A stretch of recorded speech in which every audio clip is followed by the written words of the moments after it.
Assalamualaikum warahmatullahi wabarakatuh. Perkenalkan, nama saya Linda Safitri. Saya dari Prodi Perbankan Syariah Institut Pesantren Kiai Haji Abdul Halim, Pacet, Mojokerto. Di video kali ini, kita akan membahas terkait bagaimana penerapan etika bisnis Islam. Apa sih itu pengertian etika bisnis Islam? Dan apa saja prinsip-prinsip yang harus diterapkan dalam menjalankan bisnis dan usaha? Tujuan dibuatnya video ini yakni untuk memenuhi tugas UAS mata kuliah Etika Bisnis Islam di prodi saya. Tapi sebelum itu, jangan lupa subscribe dan nyalakan tombol lonceng agar kalian gak ketinggalan video-video terbaru dari aku.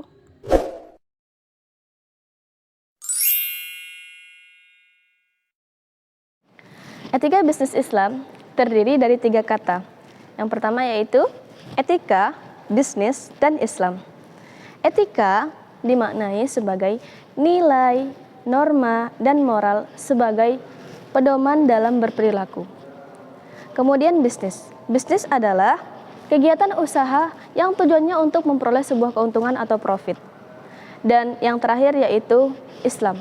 Islam adalah ajaran yang dibawa oleh Nabi Muhammad SAW yang berpedomankan kepada Al-Quran dan hadis. Jadi dapat disimpulkan bahwasanya etika bisnis Islam itu adalah tata cara kita, nilai-nilai yang diterapkan dalam melakukan kegiatan usaha yang pastinya berlandaskan pada ajaran Islam atau nilai-nilai syariah. Awal mula munculnya etika bisnis Islam berawal dari para pedagang atau pebisnis terdahulu yang mendasarkan kegiatan usahanya secara curang atau dengan kata lain suka menipu. Mereka berbohong menjajakan barang dagangannya. Barang yang cacat tidak diberitahukan kepada para pembelinya. Kemudian mereka mengurangi timbangan yang seharusnya dipenuhi timbangan ketika dijual barangnya. Nah, oleh karena itu, etika bisnis Islam ini muncul sebagai pedoman dalam menjalankan usahanya yang pastinya secara adil, secara jujur, dan berlandaskan nilai-nilai syariah. Dalam etika bisnis Islam, terdapat 5 prinsip yang harus diterapkan ketika kita menjalankan sebuah usaha atau bisnis. Yang pertama yaitu prinsip ketauhidan. Prinsip ketauhidan ini tujuan utamanya adalah seolah-olah ketika kita sedang berusaha atau menjalankan bisnis kita selalu dilihat oleh Allah Subhanahu wa taala. Agar ketika kita menjalankan usaha, kita tidak melenceng dari ajaran-ajaran Islam. Kemudian yang kedua, yaitu prinsip adil. Prinsip adil ini dimaknai sebagai ketika kita menjalankan sebuah usaha, kita menempatkan apa yang seharusnya kita lakukan. Yakni contohnya adalah kita menyesuaikan takaran barang yang dibeli oleh konsumen.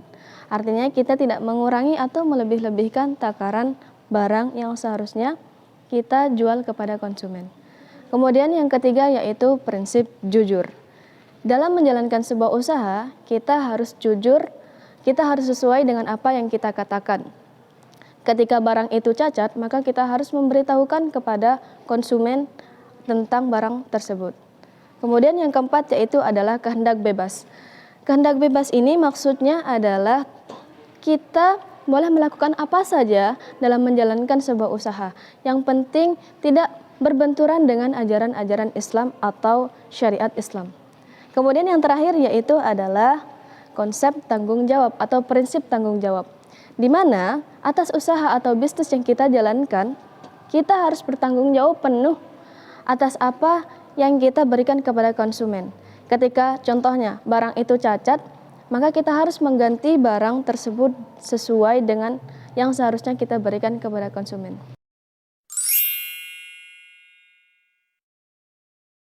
Etika bisnis Islam ini sangat diperlukan dalam mengelola dan menjalankan usaha atau bisnis yang sedang dijalankan. Karena dengan adanya etika yang baik, itu akan membantu perkembangan dalam usaha atau bisnis kita. Dengan adanya etika bisnis Islam ini, dapat membentuk nilai, norma, dan perilaku pimpinan dan karyawan dalam menjalankan sebuah bisnis. Penerapan etika bisnis Islam terdapat 5 pilar. Yang pertama yaitu adalah jujur, adil, bertanggung jawab, kehendak bebas, dan ketauhidan. Di sini saya akan memberikan studi kasus dalam penerapan etika bisnis Islam. Contohnya para pedagang atau pebisnis yang ada di pasar. Para pedagang yang menjual buah-buahan di pasar, mereka menjajakan barang dagangannya dengan buah-buahan yang segar dan manis. Tetapi ketika konsumen membelinya, mereka menukarkan barang atau buah-buahan yang segar tadi dengan buah-buahan yang busuk atau cacat. Nah, ini adalah penerapan etika yang tidak bisa diterapkan dalam usaha kita. Itu tidak mencerminkan penerapan etika bisnis Islam. Oleh karena itu, yang penting dalam penerapan etika bisnis Islam itu kita harus menerapkan 5 prinsip tadi. Salah satunya yaitu jujur dalam berdagang, kemudian adil dalam timbangan, kemudian ada unsur ketauhidan di sana, kehendak bebas dan bertanggung jawab atas apa yang dijualnya. Cukup sekian materi yang bisa saya sampaikan. Semoga hal-hal yang saya sampaikan ini dapat bermanfaat kepada teman-teman. Semoga dapat menambah pengetahuan teman-teman semuanya. Wallahul muwaffiq ila aqwamit thoriq. Assalamualaikum warahmatullahi wabarakatuh.